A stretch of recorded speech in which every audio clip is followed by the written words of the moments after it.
Earlier this year, President Biden signed a law enhancing U.S. support for Tibet. The Chinese government protested the measure, saying it grossly interferes in the country's domestic affairs. For a look at what's at stake in the region, we're joined by the president of the Tibetan government-in-exile, Sikyong Penpa Tsering. Sikyong, it is a pleasure to speak with you. Thank you so much for joining us. Really appreciate your time. You recently met with leaders on Capitol Hill to discuss the new Tibetan Resolve Act. Explain to us, what does that mean exactly for the Tibetan people? The Chinese government claims its sovereignty on Tibet, and we have been working on the official policy, the middle way policy, where we are trying to seek a non-violent, mutually beneficial, negotiated solution that would be lasting.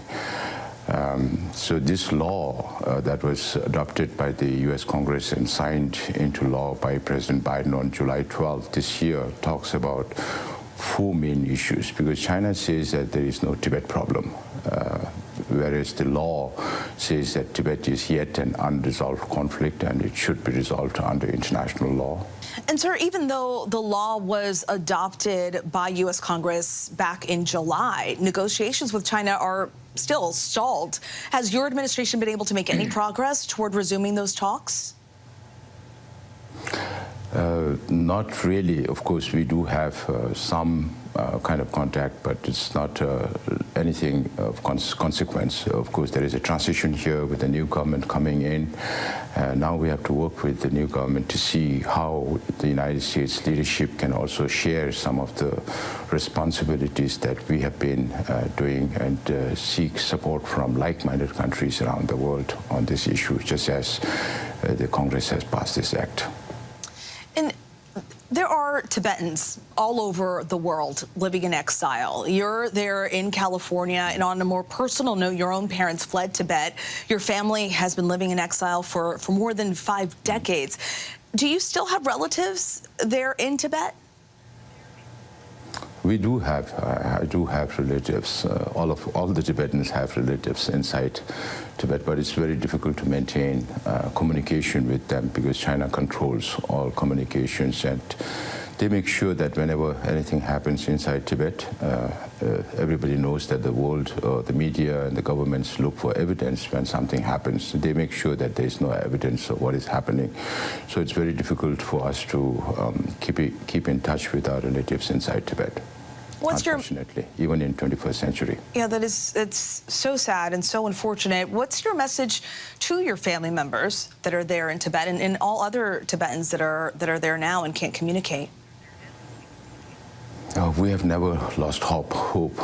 Because of His Holiness the Dalai Lama's leadership, even if we are only about 40,000 Tibetans in exile, because of the visionary leadership of His Holiness the Dalai Lama, we have still kept the issue of Tibet alive, and that shows the Tibetan resilience, and we have never lost hope. And speaking of the Dalai Lama, many of our viewers will remember the 2008 uprising inside Tibet. So many monks protested and demanded the return of His Holiness, the 14th Dalai Lama.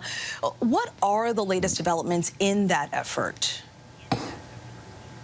No, the Tibetan resistance movement has been going on for a very long time. 2008 is one of those major events where Tibetans from all parts of Tibet, from every walk of life, participated in the peaceful demonstrations. And since 2009 till 2022, 157 Tibetans have self-immolated, burned themselves to death, or scarred for life, hoping against hope that the Chinese government will pay some attention to their plight, or the international community will come to their rescue. Unfortunately, it has not. So we still have to keep informing the world about what is happening inside Tibet. As we speak today, there are a lot of things happening politically, militarily, economically. So a lot of things are happening, and we are hopeful that there will be positive changes in China in the near future. His Holiness the 14th Dalai Lama keeping a lot of that hope alive, but he's turning 90 next year. And recently, the People's Republic of China announced that they will select the next Dalai Lama. What's your reaction to that? So reincarnation is very unique to Tibetan Buddhism, and Lamas reincarnate to carry forward the responsibilities, unfulfilled responsibilities they left behind in their previous life. And it is the Lama who is going to be reborn.